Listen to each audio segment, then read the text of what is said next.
Ignaz Semmelweis was a 19th century physician and scientist, and way ahead of his time. He came up with what should have been celebrated as a breakthrough, a solution to a horrific infection killing new mothers at his hospital. It became his lifelong struggle. He was bound and determined that he was going to solve that, or he would die trying. He demonstrated how hand washing by doctors could stop infections and save lives. And his data was unassailable. Best data ever. Absolutely gorgeous data.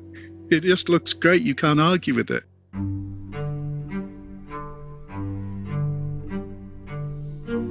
And yet, his findings were rejected by the medical establishment of his day. The knowledge of the disease concept of childbed fever was so powerful that it would require relinquishing and seeing as wrong what they thought they had known. And that was a big problem. Ignaz Semmelweis became a pariah, and he died tragically young. Yet he's been called a godfather to hand washing. It's pretty hard not to see him as a prophet, isn't it? He's also been called the savior of mothers. You could call him a prophet or an oracle. He was certainly, I think he's both.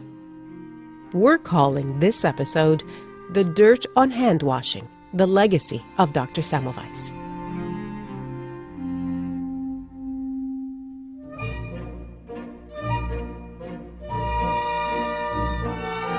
Vienna, 1837. A 23-year-old enrolls in medical studies at the University of Vienna after abandoning his pursuit of a law degree. His name, Ignaz Semmelweis, who'd come to Vienna from Hungary. He was born in 1818. He grew up in Budapest on the Buda side. It's an old Serbian community, hundreds of years old. His house was actually right at the foot of the Buda castle. He came from not any particularly distinguished background, but his father was a very successful grocer and made enough money so that Semmelweis could go to any school that he wanted. My name is Theodore G. Obenchain. I go by Ted. I am a retired neurosurgeon. I practiced general neurosurgery in San Diego County for almost 40 years, and I've taken up writing. Ted also wrote a book about Ignaz Semmelweis, entitled Genius Belabored. He was described in school as being an outstanding student, and he was very friendly, described somewhat as being a little childish and naive in some situations, but mainly he was very popular with his classmates and got along with people very well. And that continued all the way through his formal schooling, and he went on to University of Vienna, starting out first in law. His father talked him into being a lawyer. But the thing that really inspired him is that some friends sneaked him into an anatomic display by a well-known, celebrated anatomist, and Semmelweis was absolutely repulsed by the smell of the putrefaction that goes on. But once he got over that and this anatomist started displaying the bodily parts, Semmelweis was sold that he wanted to go into medicine. Semmelweis was studying medicine at a time when the old was sharply clashing with the new. He was lucky enough to learn under the influence of the new school, but much of the medical establishment's thinking was still stuck firmly in the past. It started with Hippocrates, who devised a scheme of medicine that took on both contagion and epidemics that said they were multifactorially determined, that you had to take into consideration such things as the weather, psychologic state, the state of a person's digestion, what time of year it is, and things that are completely irrational. And they had the four humors. Disease was explained as being an imbalance of these four humors. A physical exam consisted of maybe taking a temperature, looking at their tongue, looking at their general skin, and that was about it. So it was totally medieval in all aspects. That medieval inheritance was very much the order of the day when Semmelweis attained his master's in obstetrics. He later won a position as assistant obstetrician at the obstetrics clinic at the Vienna General Hospital, one of Europe's leading hospitals. Semmelweis was a junior doctor in a very large hospital complex, the Allgemeines Krankenhaus, the General Hospital in Vienna, was one of the largest hospitals in Europe at the time. And the maternity unit there was huge by standards of the time as well. My name is Peter Ward. I'm a professor emeritus of history at the University of British Columbia. And I'm the author of a recent book called The Clean Body, A Modern History. Would you know who would have made use of that hospital? Yes, they were poor. They were often unmarried. They were women of the proletariat of Vienna. Those are the people who invariably went to hospitals throughout the 19th century and on into the 20th century. They were essentially all single women. In the area of the Industrial Revolution, there were huge numbers of people drawn from the country into the city to take over working in some sort of factory or working as a sort of maid for some of the more privileged people within Vienna. Of course, they're lonely and they would set up romantic relationships, and oftentimes pregnancy would eventuate. And almost all the women that went into Vienna Hospital were single and impecunious. So there's a social contract set up that say, we will put you in here for the terminal 2 months of your pregnancy, and it's all free, good food, and we will deliver you for nothing. You can even stay there for about a week afterwards. But in the social contract, the only thing that we ask of you is that you subject yourself to medical students and the medical staff in terms of examinations, history taking, and so on. So it was actually a fairly good thing in most cases for the patient that came in under those circumstances. But Vienna General had a problem. One of the highest rates of infection and death among new mothers from puerperal fever, which was said to be, to women, what war is to men. Its victims are in the prime of their lives. So I'm wondering if you could tell us what puerperal fever is. Childbed fever is the common name. It's known medically as puerperal fever. That's P-U-E-R-P-E-R-A-L fever. The root word puer means child. It's the fever that is associated with pregnancy. Interestingly, it was a very low incidence when women took care of themselves. If a woman was going into labor, 2 or 3 friends would come over, they'd boil that hot pot of water, and they would have a birth in the home. But as medicine advanced, they saw a great advantage to having care, all sorts of care, medical, surgical, maternal care, centralized in a hospital. And of course, it was that centralization that brought it about, because the more you bring people together and you are ignorant about how diseases are caused, it's a setup for catastrophe in terms of infections. But once you had signs of the fever, what were your chances of actually surviving it as a new mother at the time? If you got a so-called fulminating case, your chances were close to zero. Along with that, they usually had increase in fever. They became delirious and oftentimes would have seizures. And when it really became absolutely hopeless is when the bacteria, which of course they didn't know anything about, but bacteria were invading the bloodstream. That's the blood poisoning, or they call it a blood dyscrasia. Once you got that, it was all over. There's no way. Without antibiotics, it was 100% fatal. Death could ensue within, hours to maybe 24 hours.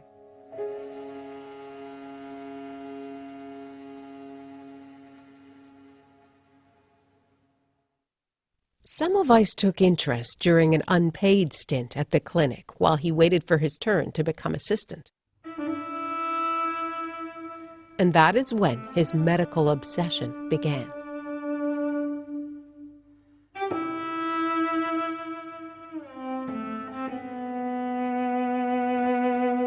There was a young girl that had an abortion, and she became septic and died. And that served as a great stimulus for Semmelweis to find out the mechanics through which she died. Again, when he got on to the 4 months that he did before his assistantship, he saw case after case after case. And I think that during this time, he just became bound that he was going to dedicate his life to solving this problem, if at all possible.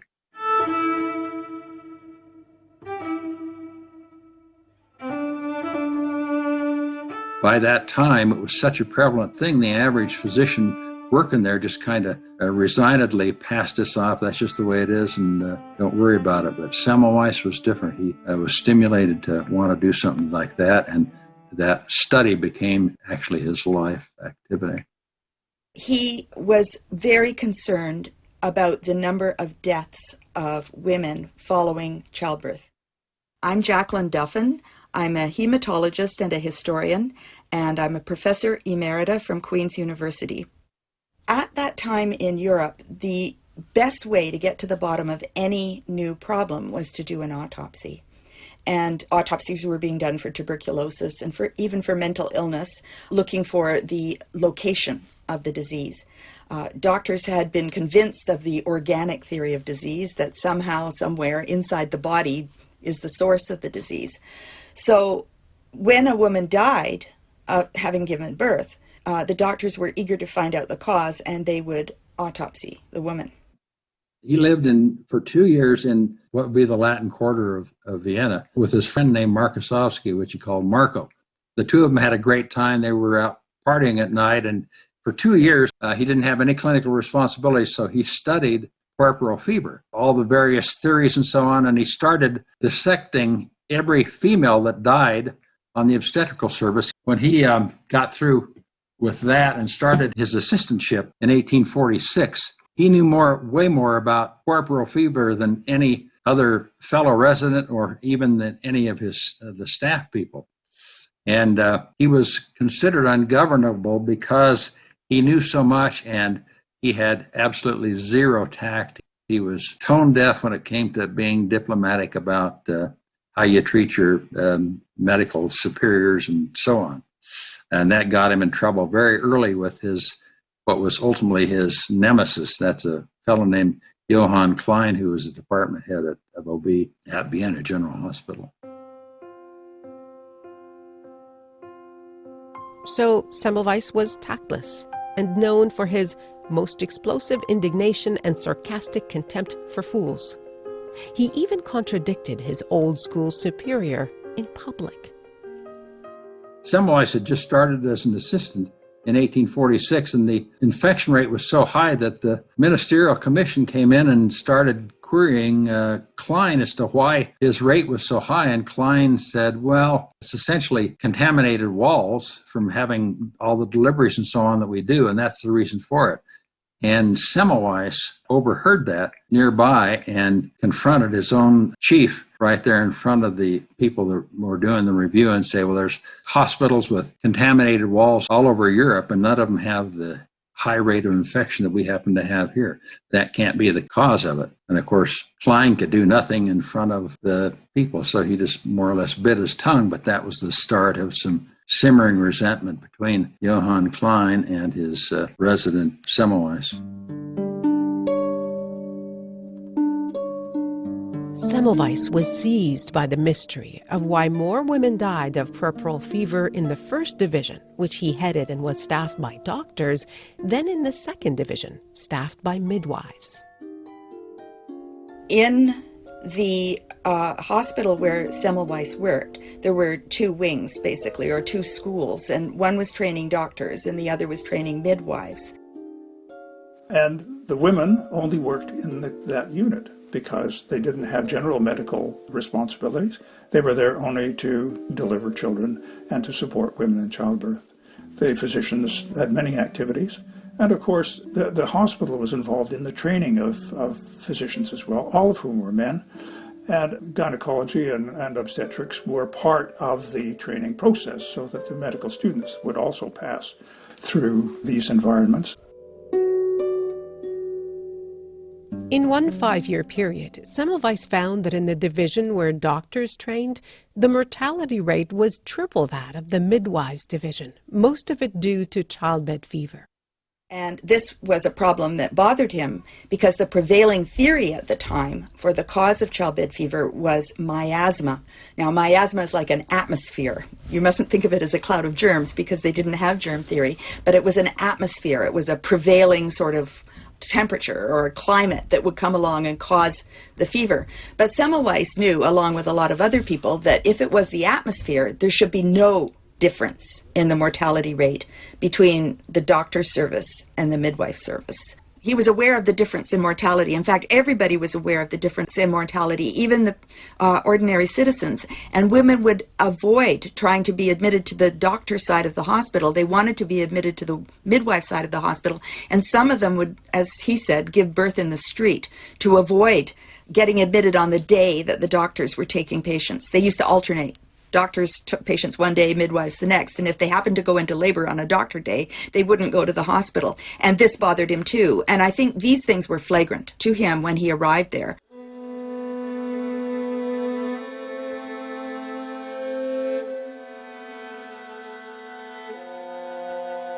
That they were afraid of the First Division, there was abundant evidence. Many heart-rending scenes occurred when patients found out that they had entered the First Division by mistake. They knelt down, wrung their hands, and begged that they might be discharged. Lying in patients with uncountable pulse, meteoric abdomen, and dry tongue, only a few hours before their death, would protest that they were really quite well in order to avoid medical treatment, for they believed that the doctor's interference was always the precursor of death. It became his lifelong struggle. He was bound and determined that he was going to solve that or he would die trying. He absolutely dedicated his entire life to it. As he studied it over the ensuing years that he was at Vienna General, he changed from the more or less carefree guy that was very sociable, a lot of networking and so on. He became totally dedicated. He never took a vacation for over 15 years, never took one day off. And during that time, he received the reputation as being the hardest working doctor in the Vienna General Hospital, which I'm sure he was. But he became essentially asocial.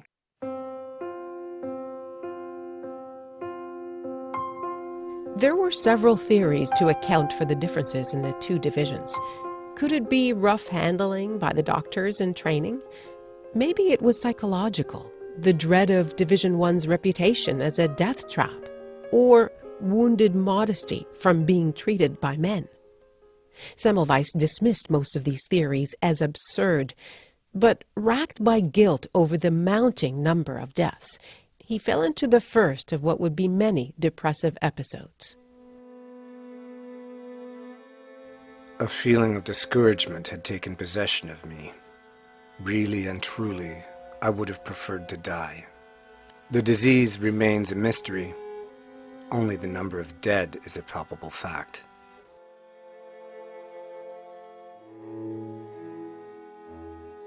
He was then fired, he was told, because his predecessor had returned.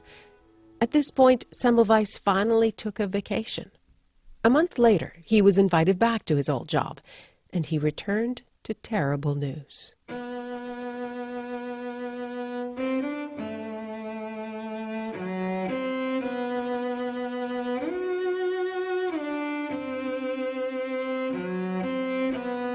The day that he came back, he went into the morgue and was greeted by one of the technicians there who said, "Did you hear about poor Kolechka?"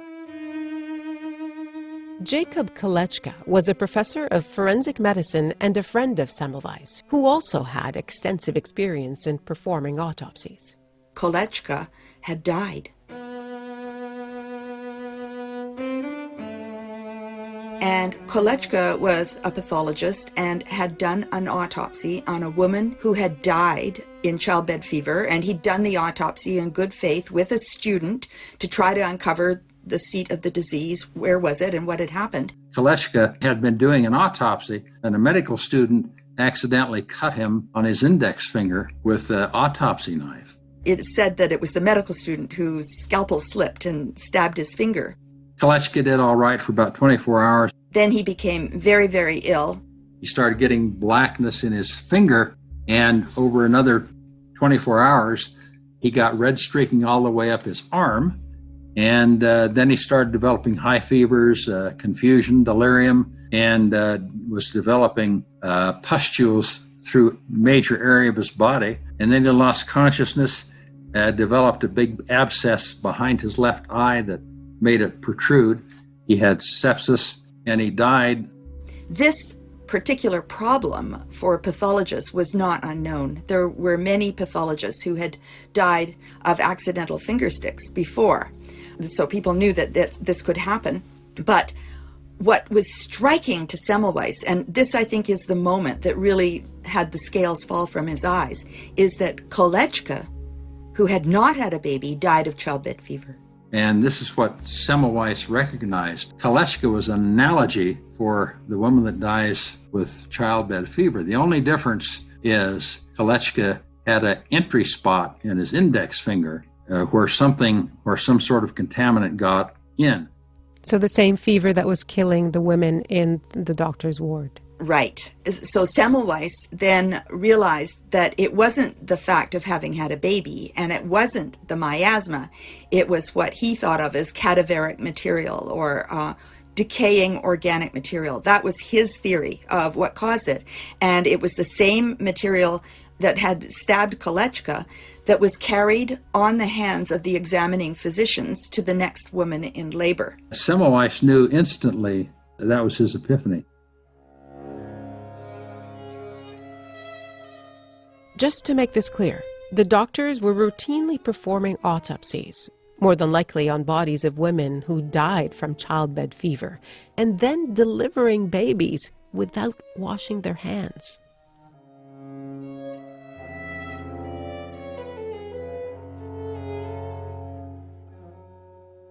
And he realized that the only difference in the approach to childbirth between the doctor's side of the hospital and the midwife side of the hospital was that the doctors, in their scientific zeal to uncover the cause, were doing autopsies and the midwives were not.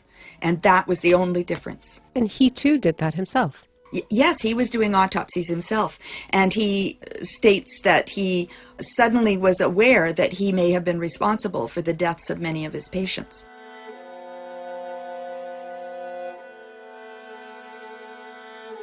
God only knows the number of patients who have gone to their graves prematurely by my fault. I've handled cadavers extensively, more than most. And if I say the same of another physician, it is only to bring to light a truth which was unknown for many centuries, with direful results for the human race. As painful and depressing indeed as such an acknowledgement is, still the remedy does not lie in concealment. And this misfortune should not persist forever, for the truth must be made known to all concerned. Through observation, data, and logic, Semmelweis had revolutionized the thinking about childbed fever. He now had to put the solution in place. So he went to his superior, none other than the one he'd embarrassed publicly, Johann Klein. He developed a hand-washing technique using a chlorine solution, which he insisted that every person, all the students and all the physicians working in his ward, rinse their hands in this solution. So he asked permission from Klein to put this program into effect where everybody would wash their hands in this chloride of lime before, first of all, after they left the autopsy room and before they entered the obstetrics ward. Klein said yes. Basically, he just was disinterested. He didn't care if he did it or not. And of course it smelled very bad and people didn't want to do it. And a lot of the other doctors were massively insulted at the idea that they hadn't washed their hands.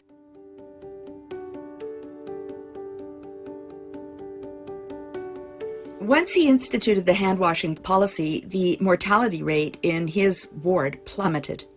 So there was tremendous evidence in favor of his theory right there. Interestingly, Klein also adhered to the program.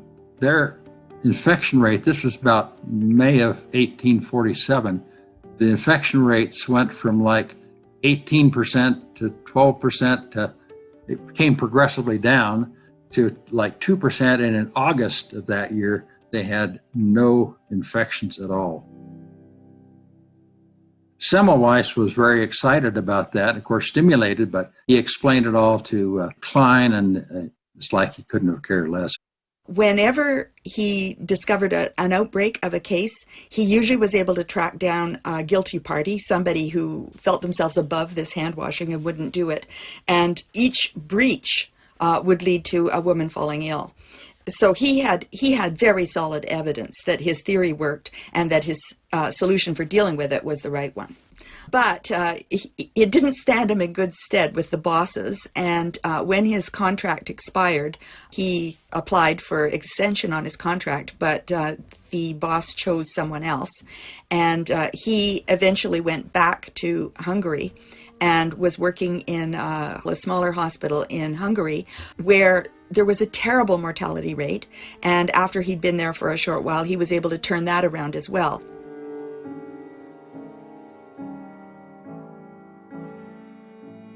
Yet the ideas of this upstart doctor were largely ignored, resisted, and dismissed, at least in part because the doctors themselves were implicated in so many deaths.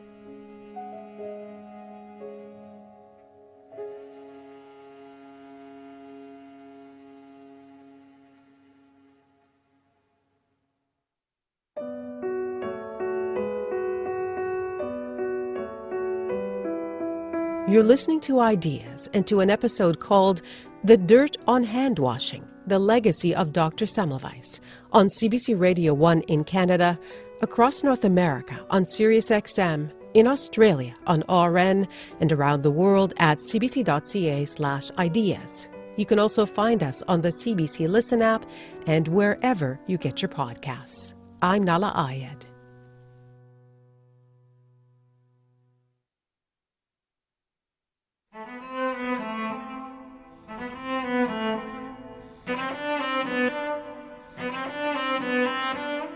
Through painstaking observation and statistical analysis, a young Dr. Ignaz Semmelweis made a pivotal discovery. Hand washing saves lives. He couldn't show the precise mechanism. That would have to wait for the germ theory to be proven less than 2 decades later. His data and real-life results were compelling, yet they failed to win over skeptical colleagues who clung tightly to outdated theories and practices of the past. So what is it that can make us blind to progress, even in the face of demonstrable facts? That's what we try to answer in the second half of this documentary, The Dirt on Hand Washing, The Legacy of Dr. Semmelweis. Today, I want to tell you about Ignaz Semmelweis, a Hungarian scientist from... My name's Michael Lachlan. I'm from Nottingham Trent University in England, and I'm a microbiologist by training and research, but I'm also the learning and teaching manager for the School of Science and Technology. It may not sound like rocket science now, the idea that you've got your hands deep in a cadaver, you're now going to deliver a baby, possibly some sort of hand wipe or something might be appropriate. But at the time, huge step. I found Michael's video on YouTube.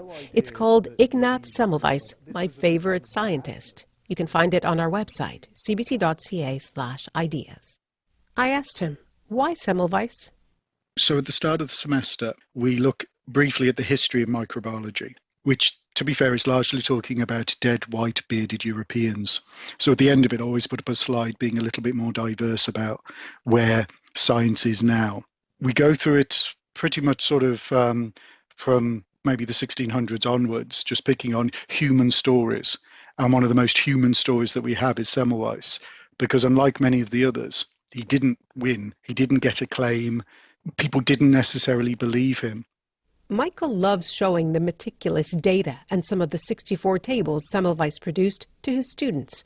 Those are on our website too. Best data ever. Absolutely gorgeous data.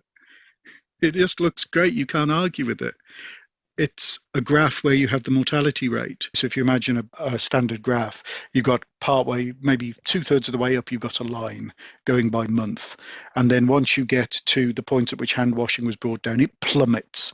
I show that to students as, you can't interpret this data any other way if this is the only variable. And we talk about the other things they've tried. If the only thing that's being done is this, then this has to be the thing making the effect. So why didn't other doctors believe him? There's a number of possible explanations, beginning with Semmelweis's reluctance to do the hard work to communicate his results.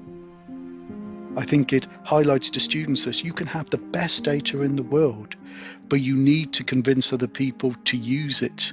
And if you can't do that, that's just as valuable as skill, especially in this day and age, to be able to explain what it means persuasively if you want there to be an outcome at the end of it that is going to save lives, that is going to change the world in a positive way. Semmelweis had an aversion to writing, so while he was repeatedly urged to publish his findings, it was his associates and supporters who publicized them. It was a decade before he wrote his book, The Etiology, Concept, and Prophylaxis of Childbed Fever, a painfully detailed and sometimes angry 543 pages.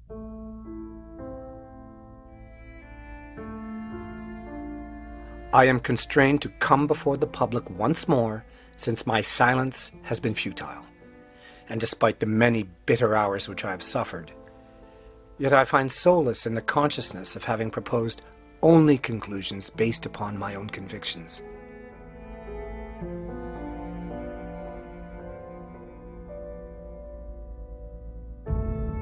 The other thing, he wrote etiology over a 2-year period, and I think he was manic during those entire 2 years. He did this, quote, in his what spare time he had. He did it at home. He would write at night. His wife would hear him sometimes arguing with imaginary adversaries. And he has a photograph where he was 39. Just as he was beginning etiology, he had another photograph 3 years later, shortly after he had finished etiology. When you look at those two photographs, the first one looks like a 40-year-old man. The second one looks like maybe a man that's in his mid-60s. So it took a huge toll on him. You can see the photos for yourself on our website, cbc.ca/ideas.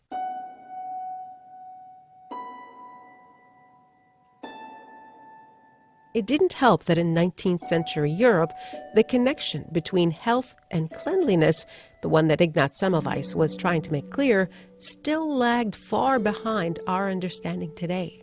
And for a long time, it even lagged behind our understanding yesterday. The bathing traditions dating back to the ancient Egyptians, Greeks, and Romans, and the hand-washing rituals inculcated by several religions. At what point in history did we realize that dirt is bad for us? We can start where I start in the book, in the 17th century. I would like to think is the beginning of the growth of the modern cleanliness movement. Peter Ward is Professor Emeritus of History at the University of British Columbia and the author of a book called The Clean Body, A Modern History. We're talking about a world, of course, in which the vast majority of people lived on the land. They were agricultural people. They lived with animals. They often lived in the same buildings as animals. They had the animals' manure piled in their front of their houses as a demonstration of their wealth. So these were people who didn't think about filth as we would think about it at all. The people who were concerned about cleanliness were the tiny elite of these societies. And they were using their clothing, among other things, as a way of differentiating themselves from the lower orders of society. Only people of wealth and privilege could appear to be clean and therefore be clean. It was a social marker. In the 17th century and in earlier times, people, when they thought about their bodies and about being clean, really didn't think about the state of their skins at all. They didn't bathe very often. If at all. They washed the parts of their bodies that showed, which is to say their face and their hands, and they probably didn't do that too often either. When they thought about cleanliness, they thought about their clothing. Linens were thought to clean the body. They were thought to absorb the body's excesses, impurities, its odors, and other noxious substances. And you cleaned your body by washing your clothes. It's so hard to imagine, the idea that cleanliness of the body had no place in how most people thought about their health. There probably was a notion of cleanliness and health being associated throughout most of this period, but it was really a pretty tenuous association. It was only beginning during the latter part of the 18th century that this alliance, if you like, became more firmly established and promoted by doctors on a broader basis.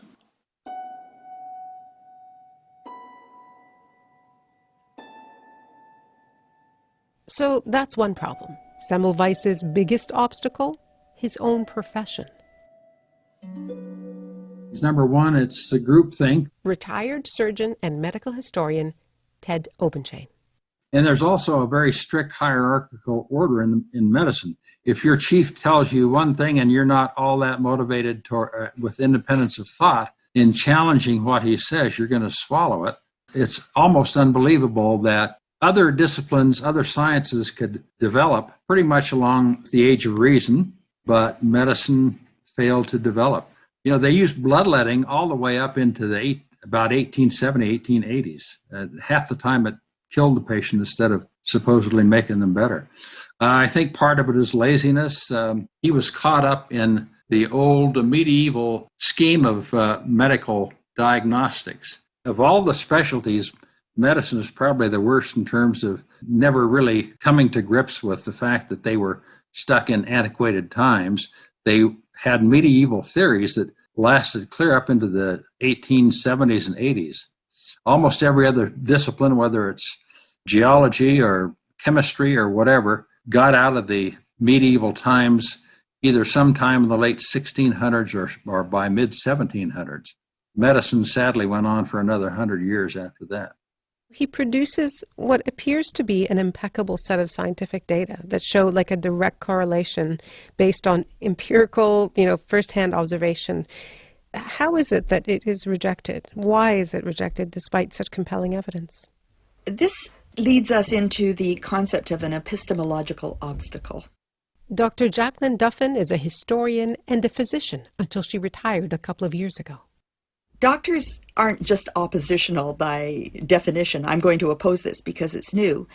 They oppose it because of what they think they know.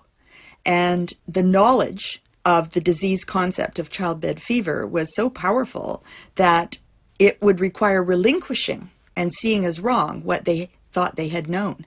And he introduced what is called an epistemological rupture because he caused them to reconsider what they knew. And that was a big problem. The epistemological obstacle that I was talking about earlier, it's often credited to Michel Foucault, but it was even earlier than Michel Foucault, and it comes from Gaston Bachelard, who was a French philosopher of science, who talks about a discovery leading to epistemological ruptures, where a change of one way of seeing things to another. But you could also say that it is very similar to the ideas of Thomas S. Kuhn, who wrote The Structure of Scientific Revolutions, and he's the one who promoted the idea of paradigm shift or a paradigm change.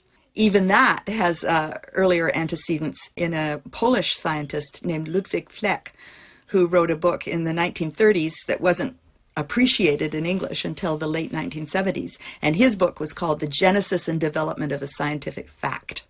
He talked about a Denkgebau and a Denkgebilde, a thought structure that would be overturned by this new knowledge. But the thought structure itself, the paradigm itself, or the epistemological truth, is the obstacle that has to be overturned.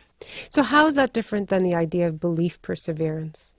I think they're about the same things, and belief perseverance is a new way of saying what these other philosophers have been saying. And it's very lovely that it has an eponym from Semmelweis. There is actually a term now for the resistance that Semmelweis ran up against, and it's named after him. The Semmelweis reflex, or effect, meaning the propensity to reject new ideas if they challenge established ones, no matter how compelling the evidence is for the new ones. So just so I'm clear on the facts, in Semmelweis's time, what we now would call the Semmelweis reflex, it was a belief perseverance exhibited by his colleagues holding on to something. What were they holding on to? Well, they were holding on to, on the one hand, the theory of disease. That's the epistemological angle. They were holding on to their social status because they clung to their practices. These were the practices they had been taught. They treasured them. They hated the idea of them being dirty or somehow being inadequately clean when they examined their patients because they were gentlemen and they just couldn't accept that. So there were many layers to it, and they weren't only epistemological, they were also social. how would you describe, like, what is it that leads people, scientists included, to reject findings that don't fit into the world as they see it, even in the face of such powerful data? I guess I wonder, like, is it just human nature? Is it fear? Is it structural? Is it... Yes, I think it's human nature to be skeptical. I think that science requires us to be skeptical. I would like to think that these days, having spent a very long career in cancer care and being involved with clinical trials, that we have a method now for testing our skepticism and for controlling our skepticism and for controlling our wishful thinking. We have the concept of placebo, which we try to deal with in the idea of using double-blind trials where neither the doctor nor the patient knows what the drug is, and using control arms against the test arm. These are all procedures that came along much later in the 20th century. And since the Second World War, we've developed the idea of meta-analyses, where you'll see 10 trials that are arguing that you should do this, but you then compare them all end to end and develop an assessment of what they mean overall and how robust are they. How large was the trial, how strong the p-value, how great the difference between the old practice and the new. And I know, for example, in my own world of oncology and hematology, that when the evidence is there, we make the change. The resistance in the tragic story of Ignaz Semmelweis is a kind of forerunner to the resistance to scientific progress we witness in our own era. Seen against the backdrop of Semmelweis's detractors, today's unwillingness to accept new and old scientifically established facts doesn't seem so unusual. Today's denialism, is it much different than what was driving those colleagues who rejected Semmelweis's findings back then? I would say that there has been a change, probably since World War II, where for a while doctors were heroes, and I think germ theory helped them become heroes because many diseases were conquered, vaccines came along, and there was a great optimism in society. There's a famous historian, Erwin Auckerknecht, who describes in the chapter of one of his books how his colleague came running along the hall and said, "Erwin, you're a lucky man. You will be the only man left in the medical school because soon everything will be discovered and all we'll need is a historian." And that was 1950. That kind of optimism vanished, and we've seen a number of disasters, such as thalidomide, for example, and we've seen a number of science-brought contaminations. Love Canal springs to mind, Chernobyl, where people have become very skeptical that new science and chemicals are good for us. They might be bad for us, and this kind of skepticism has greatly eroded public confidence in physicians. I think in Canada, the specific Canadian example are physician strikes. Whenever there's been a physician strike, the status of medical professionals has taken a hit. People are not automatically going to think of their doctor as their friend. And I think that background allows this kind of public conspiracy theories to breed. How do you combat it? All you can do is place the evidence in front of people and wait for them to accept it. I think if you become aggressive about it or angry or try to beat them over the head or worse, legislate it, you get into trouble. We've seen that in the history of vaccination. When states try to legislate vaccination, always problems have arisen. And it is better to encourage it than to force it. And what's the lesson, do you think, that we can take away from Semmelweis? I mean, we're all, in some way, truth seekers, scientists. What's the big lesson from, beyond the fact that hand washing is good? I think the lesson, not only of Semmelweis, but of most of medical history, is to be skeptical of what it is we think we know. And I always said that was my main reason for having a job in a medical school, that the things you think you know now and are right could prove to be wrong in 5 years, 10 years down the road. And you have to have enough humility to recognize it when it happens and change.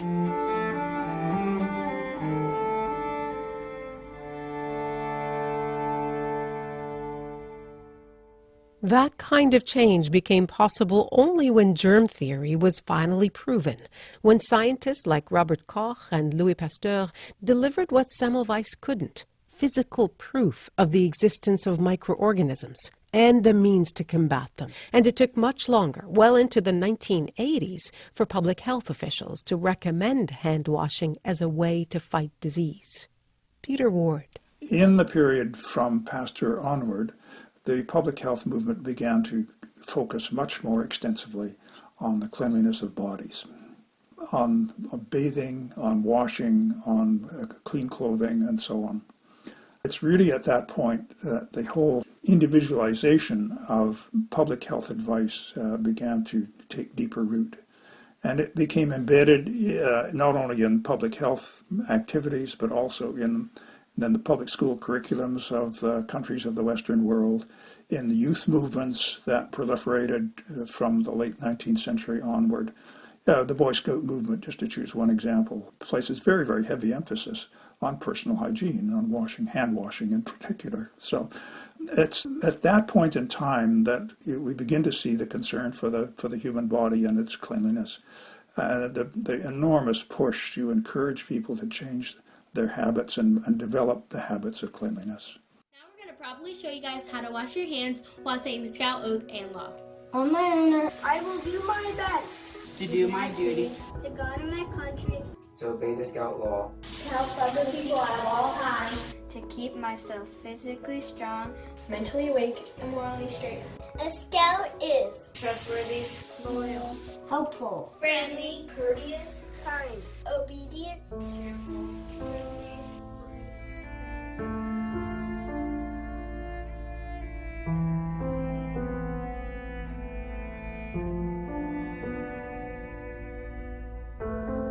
As for Ignaz Semmelweis, he didn't take the rejection well. Why should he have? He became more confrontational, as in this letter to one of his critics. Herr Professor, you have convinced me that the puerperal sun, which arose in Vienna in the year 1847, has not enlightened your mind, even though it shone so near to you. This arrogant ignoring of my doctrine, this arrogant boasting about errors, demands that I make the following declaration.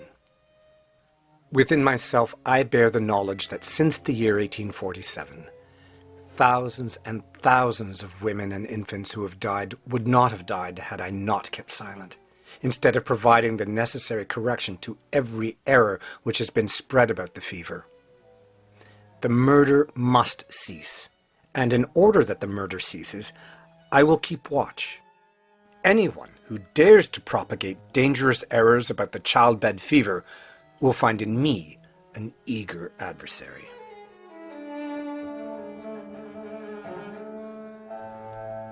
His depressions worsened, and eventually he had a nervous breakdown. People say that he went insane. In reading carefully in between the lines, I don't think he had lucid intervals, so I don't think he was insane, but he came to suffer from manic depressive psychosis. His deterioration was hastened by the stressful environment in which he lived. Semmelweis started dressing and behaving oddly, so much so that his wife, uncle, and trusted friend and supporter Ferdinand von Hebra conspired to lure him to what was then called an insane asylum, under the pretext of a tour.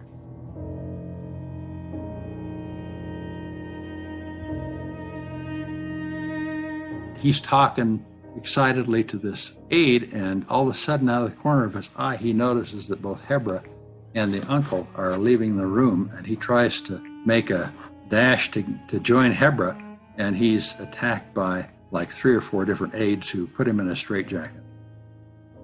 In the scuffle, some sources say it was a beating. Semmelweis sustained cuts and wounds, which then became infected. And basically, he spends the next 2 weeks, most of the time, in a straitjacket without any kind of care, comfort, or therapeutic in any sense, and dies there on day 13 of generalized sepsis. And effectively, he died of the same sort of process that had killed Kolechka and all the women that he had taken care of.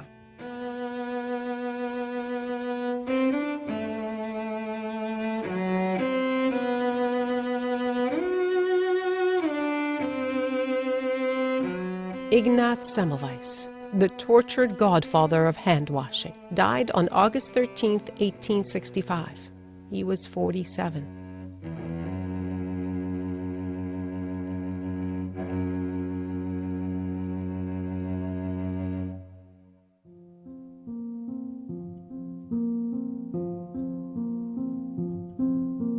It was only after his death that Ignaz Semmelweis received the recognition he deserved as a pioneer. Pasteur credited him in his work. Later, Semmelweis University in Hungary and a women's clinic in Vienna are named after him. Michael Laughlin from Nottingham Trent University.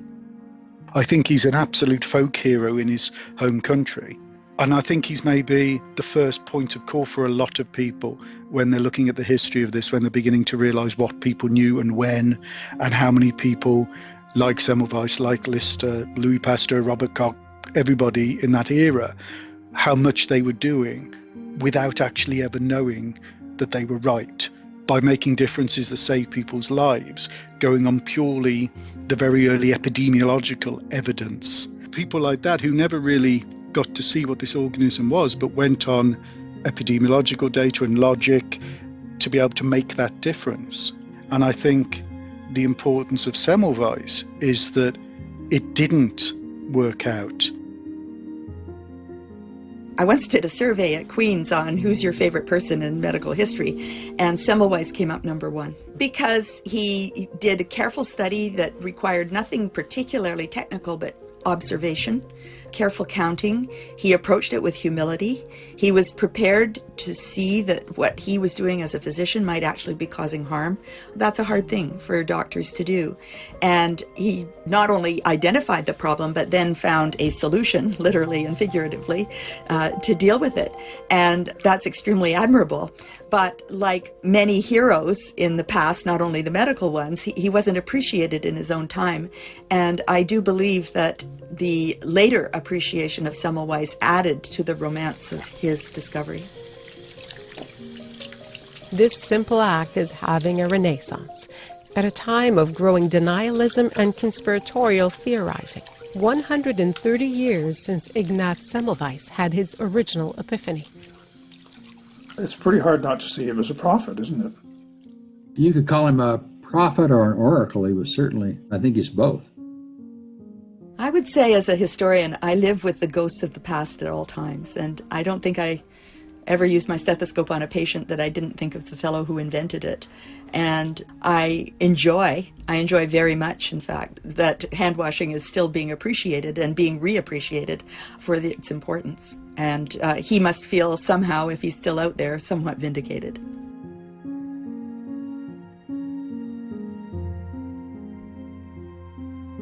You were listening to a documentary called The Dirt on Hand Washing, The Legacy of Dr. Semmelweis. Readings of Semmelweis's words by Greg Kelly. If you'd like to comment on anything you heard in this episode or in any other, please drop us a line on Twitter or on Facebook or at our website, cbc.ca/ideas. You can also hear us on the CBC Listen app. Like what you hear or not? Please take a moment to review our podcast on iTunes. Our web producer is Lisa Ayuso.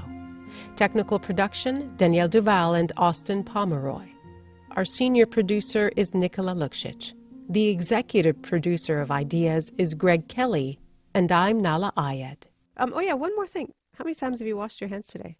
About 6. At least 4 or 5 times. Oh, I can't count. I have my 4-year-old and 2-year-old granddaughter here, and she's in diapers.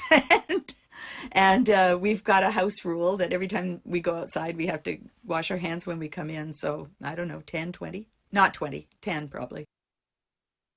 I'm Nala Ayed, and this is Ideas.